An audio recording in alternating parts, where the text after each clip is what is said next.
Hello students, let us begin today's class with a new word, that is word of a day.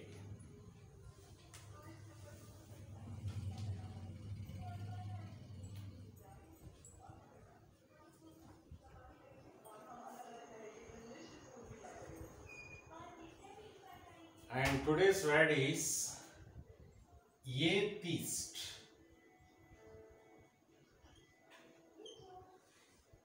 Atheist. This is a noun and the meaning is one who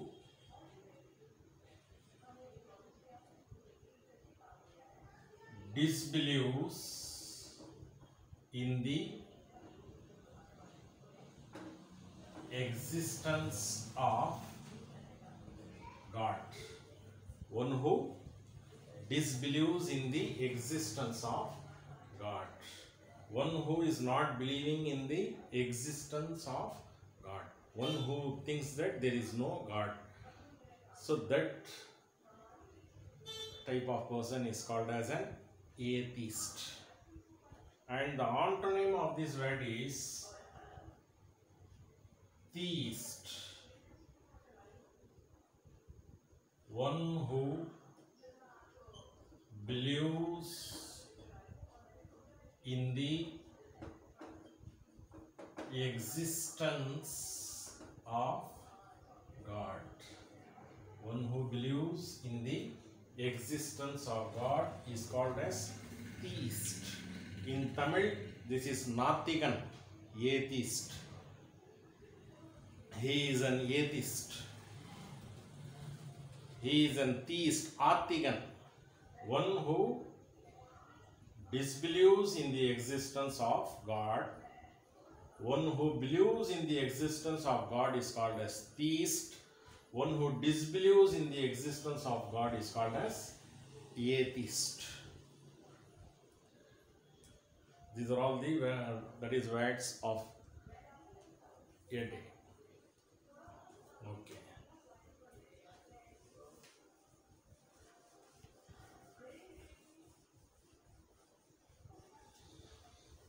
Today we are going to discuss a part of speech, prepositions.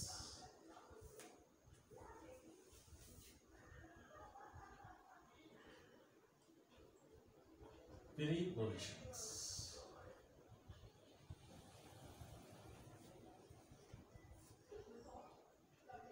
Preposition is a word that tells the relation between a noun or pronoun, that is objects, with another word of a sentence. Preposition is a word that tells the relation between a noun or pronoun, that is probably the objects, with another word of a sentence. See how important it is. The cat is on the table. The cat is under the table. The cat is in the table. The mother sits on the sofa. See here, look at these words: on, under, in, on. So these are all the prepositions. These are all called simple prepositions. We have simple prepositions and compound prepositions. So both we see. See, this preposition tells the relationship between a cat and a table. The relationship between cat and a table. The relationship between cat and table decides by this preposition. Where the cat is. The cat is under the table. The cat is in the table. The mother sits on the sofa. See, if you remove prepositions, the sentences are meaningless. See, if you remove this, the cat is the table. The cat is the table. The cat is the table. See, these words tells the relation between this word cat and table. Okay, so many prepositions are there. You might have already familiar with this. Okay, so many, that is simple prepositions are there, compound prepositions are there. So let us deal one by one.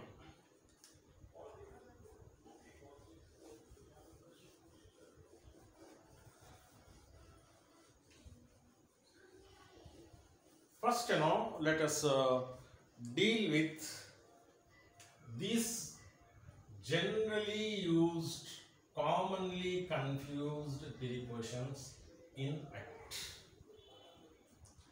You must be very careful while using these prepositions, because in many cases both prepositions, the usage maybe seems to be very familiar. For example, if you put in, it seems to be correct. And suppose if you put at, it seems to be correct. But it may not be correct, and it may be correct in some cases. Okay, there are so many entries are there for in and at. Let us see one by one. And particularly, while we refer a place,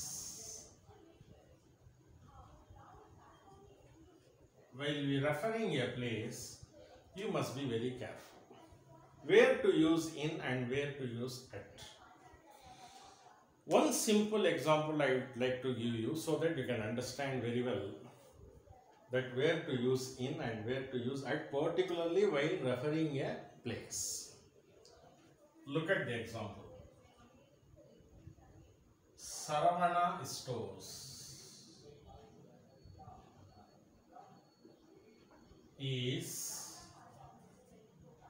in Chennai at T Nagar. See, there are two prepositions you can find here. Saravana Stores, you know. Where it is? It is in Chennai at T Nagar. When you refer a big place, you must use preposition in. When you refer a small place, a location, or a name of a street, you have to use preposition at. I hope you have understood. For example, he is living in Vaniambadi at Khadarpet. Yes. He is living in Vellore at Housing Board. He is living in Tirupatur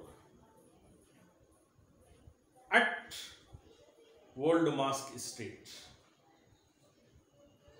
So remember one thing, when you refer a big place, see which one is big, Chennai or T Nagar?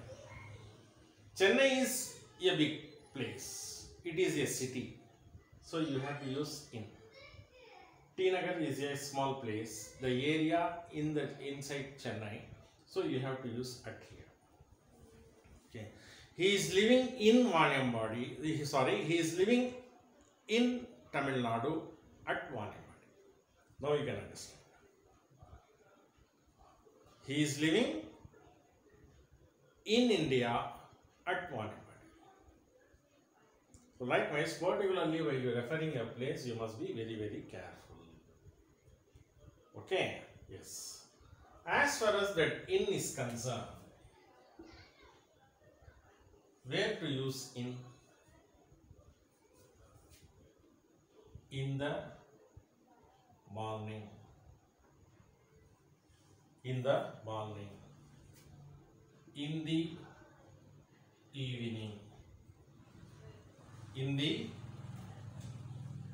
evening. In the month of. In the year.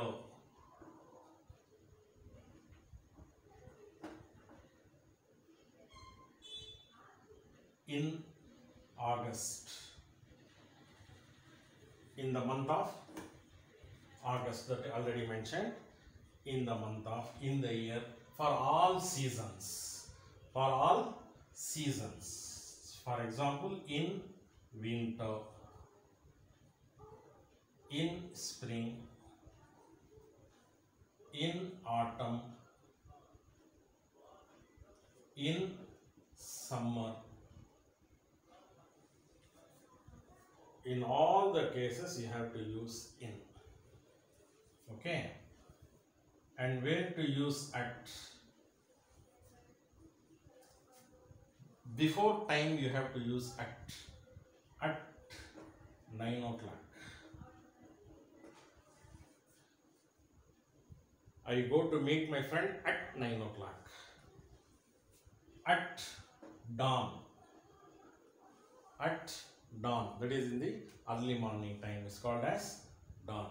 At dawn. At noon. At noon. At night. At night. See, morning, for morning you have to use preposition in. For evening you have to use a preposition in. For noon and night, for afternoon and night you have to use at. Okay. For day and date you have to use on. For example, on Sunday. On Sunday. On 15th August. You have to use on. So look at this.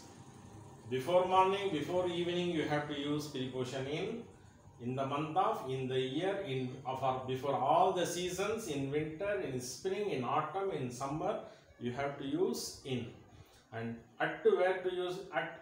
Before time, at dawn, at noon, at night, and at for referring age, at 17. At 17. Or at the age. At the age of, where you have to use at. So these are all the entries, remember, that is at 9 o'clock, at dawn, at noon, at night, at 17, at the age of. For day and date you have to use on. Okay, yes. Just take on this.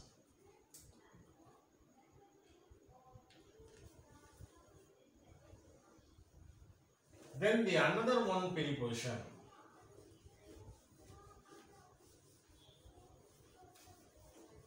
is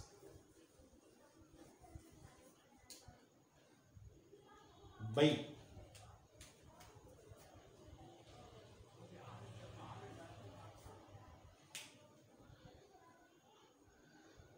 By has got many entries. Okay. See, for example, he is living by bus stand. He is living by bus stand. It means that his house is near to bus stand. He returns by 5 o'clock. It means before See, usually, before time, as I already told you, you have to use at. But it is a probability, not exactly. If you want to mention, you have to put at here. But if you say by 5 o'clock means before 4, that is 5 o'clock. Maybe he may be written by 4 or 4:30 or 3:30 like this. But before, by means before that. And likewise, I will return your book by Sunday. It means before Sunday. I will return your book by Sunday. It means before Sunday, probably maybe on Friday or Saturday also. If you want to mention particularly on that is Sunday, then you have to use what? On. By Sunday. Okay. He will meet you by 9 o'clock. He will meet you by 9 o'clock means that is maybe probably before 9 o'clock. Not exactly. If you want to mention exactly, you have to use at. If you want to mention that is earlier, that is before that time, you have to use by. Here it is near. And all mode of transports, you have to use by. See, for example, he goes to college by bike. All mode of transportations, that is mode of transportation. He goes to college by bike. He goes to college by car. He goes to college by bus. He goes to college by van. He goes to college by train. By flight.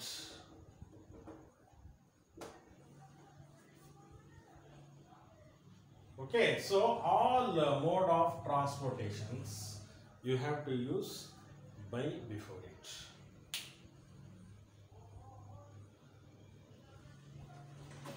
Use by, write as much sentences as you can. The more you practice, the more you learn. Okay. So, by can be used in the sense of near or before. For all that is a mode of transportation, you have to use preposition by. Okay, yes. Then the another prepositions.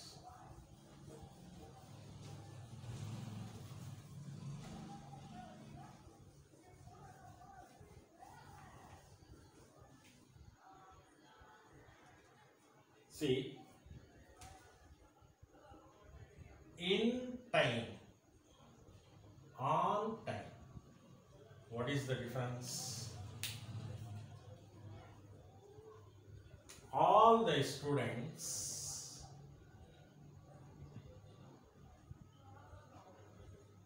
came in time.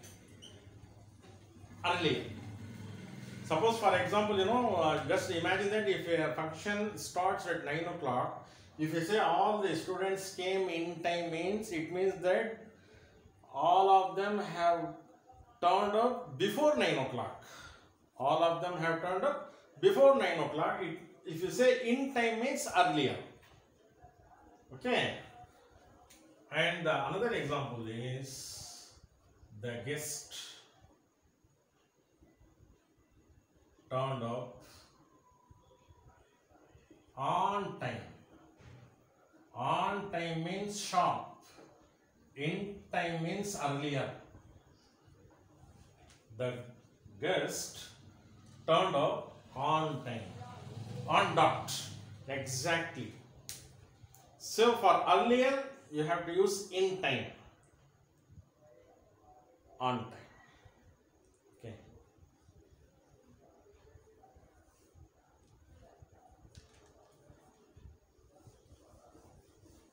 And the other prepositions are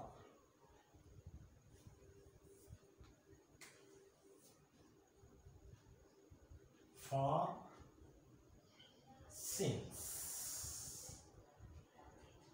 Preposition for is used to refer a general period of time. General period of time. Since is used to refer a specific period of time.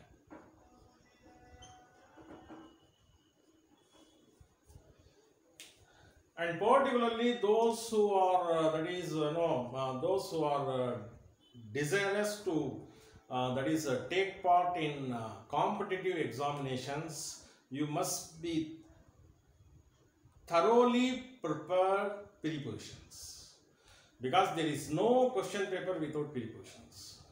Definitely, 3 or 4 or more than 4 or 5 questions are from prepositions. Okay, so you must be very, very careful, and it is very easy also. So the preposition for is used to refer a general period of time.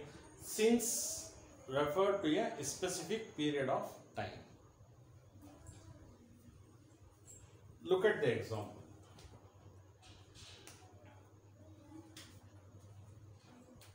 He is living in this area for 10 years. For 10 years. She is working here since 2000. Since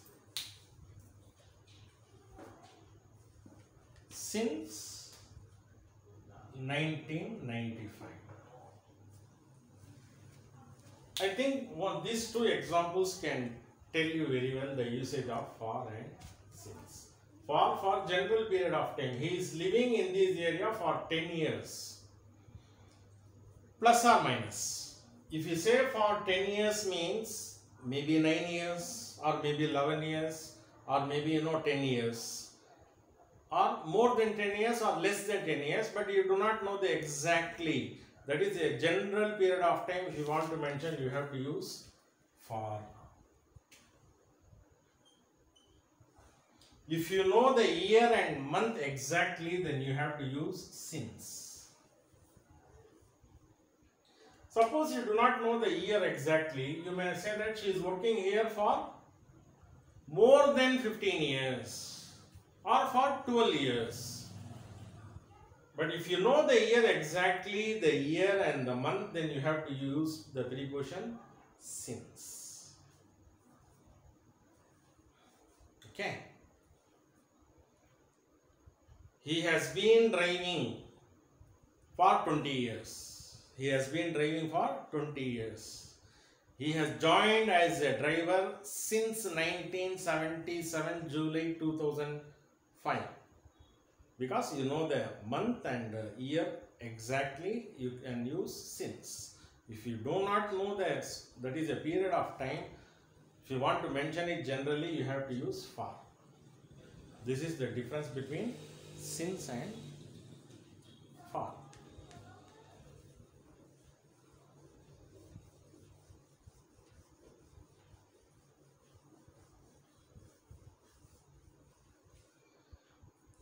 And another one is during.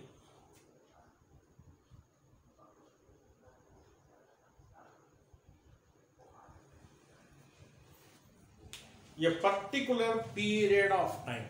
A particular period of time. See, for example,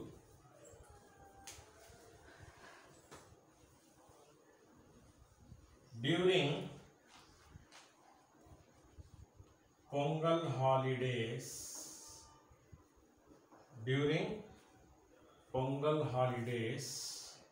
we play cricket.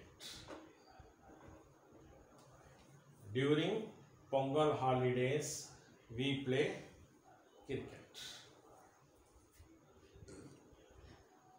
During vacation, we visit our uncle house. During, see, that is a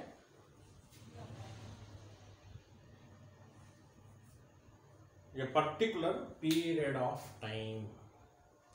Okay, so during Deepavali holidays we used to play chess. During vacation we used to visit Ooty, we used to visit Kodaikanal. Likewise, a particular, a long period of time, when you refer, you have to use during.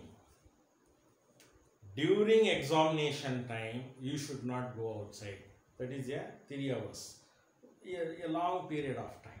Okay, you have to use a preposition during.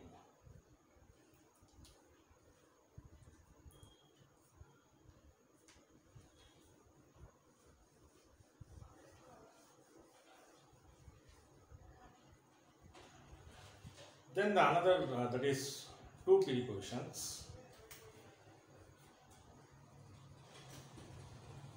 Between, among. Between, among.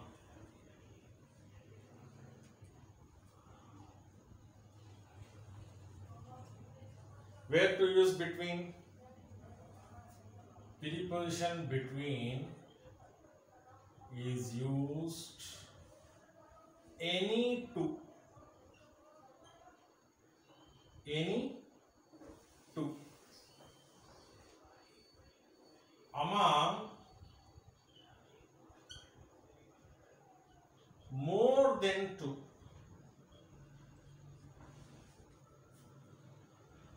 For example, cricket match between India and Sri Lanka. India and Sri Lanka. World Cup cricket among countries. Here, we have 2 countries. At that time you have to use preposition between. More than 2 countries, you have to use preposition among. There is a very good relationship between Ravi and Rahim. There is a good relationship between Ravi and Rahim. The principal distributed prizes among the students. In the first sentence, Ravi and Rahim, only two persons are mentioned. And in a second sentence, the principal distributed prizes among the students. Among means that is more than 2 students, number of students. When you refer more than 2, then you have to use preposition among. When you refer 2 people, you have to use preposition between. Take down this. So still we have many more prepositions we shall discuss in our next class. See, for that, now what you have to do is you have to use all the prepositions. You have to write. You have to use all the prepositions. You must think over it. You must write your own sentences. As I already told you that you need not to worry about the grammatical mistakes, all the errors, spellings. It is nothing. You just write it out. You write your own sentences. You need not to bother about it yet. Okay, you just keep on writing. Use the prepositions. Okay, in your own words. That is why I told you that you must think in English. You must think in English. Okay. Then you use all the prepositions, write as much sentences as you can. So in the period of time, you will have good practice over everything, and we shall meet you. Okay, I will meet you in next class. Thank you so much.